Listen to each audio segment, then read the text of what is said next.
Aujourd'hui, nous célébrons la fête de la dédicace de la basilique du Latran, à Rome.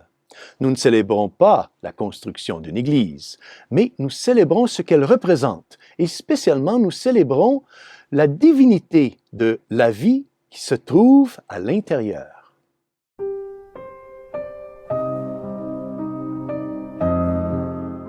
Chers frères et sœurs, Salve Maria! Aujourd'hui, notre Sainte Mère l'Église nous invite à célébrer la dédicace de la basilique du Latran à Rome. Cette basilique est la première église à avoir été construite après la libération des chrétiens en l'an 314. Cette église est aujourd'hui le siège, la cathédrale de l'évêque de Rome, le pape. Et de l'autre côté de la rue, juste en face de cette magnifique basilique, nous trouvons une grande statue en bronze qui représente Saint François d'Assise. Et Saint François d'Assise est représenté debout avec les bras ouverts, en regardant à la basilique, comme s'il était en train de soutenir cette grande église dans ses bras.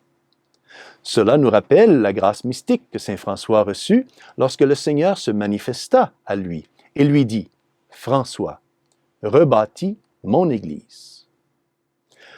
Pour bâtir une église, nous savons bien que cela prend des briques, du ciment, de l'acier, de la vitre. Mais à la fin, ce qui va vraiment supporter l'église, ce sont toutes ces personnes qui sont en amour avec le Christ. Donc, la fête d'aujourd'hui, la dédicace de la basilique du Latran à Rome, nous invite à renouveler notre amour pour le Seigneur, à renouveler notre amour pour son Église et de grandir dans notre devoir de soutenir l'Église, comme Saint François, par nos prières, nos dévotions et nos bonnes actions. Donc, l'Évangile d'aujourd'hui nous est présenté par Saint Jean. Chapitre 2, versets 13 à 22.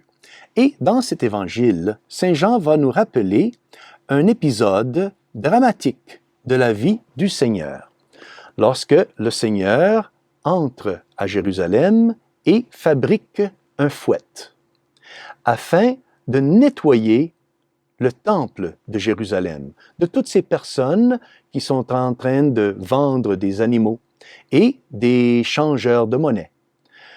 Et le Seigneur utilise pour nettoyer son temple des paroles qui sont très fortes.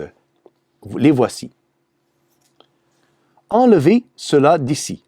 Ne faites pas de la maison de mon Père une maison de trafic. » Alors ici, nous pouvons prendre deux leçons de cet épisode. La première leçon, c'est par rapport à l'Église.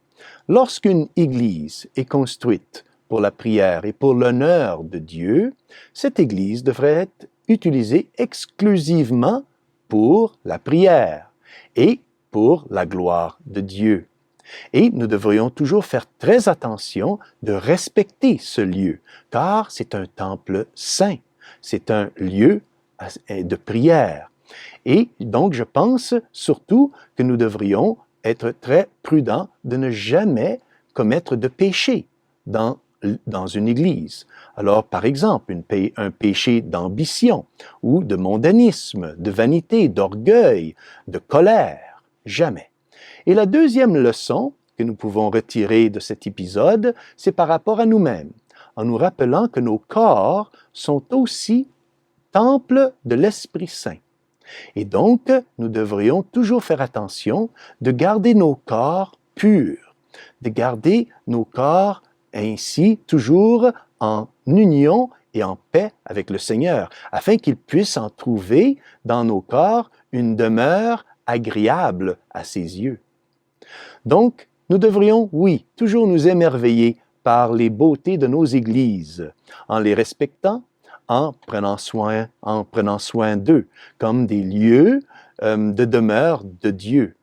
Et nous devrions aussi toujours prendre soin de nos corps, garder nos corps purs, chercher à grandir dans la sainteté, afin que nous puissions représenter bien l'image de Dieu qui sont nos corps.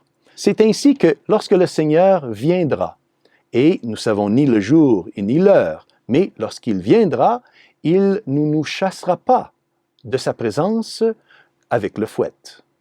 Et que Dieu Tout-Puissant vous bénisse, au nom du Père, du Fils et du Saint-Esprit. Amen. Salve Maria!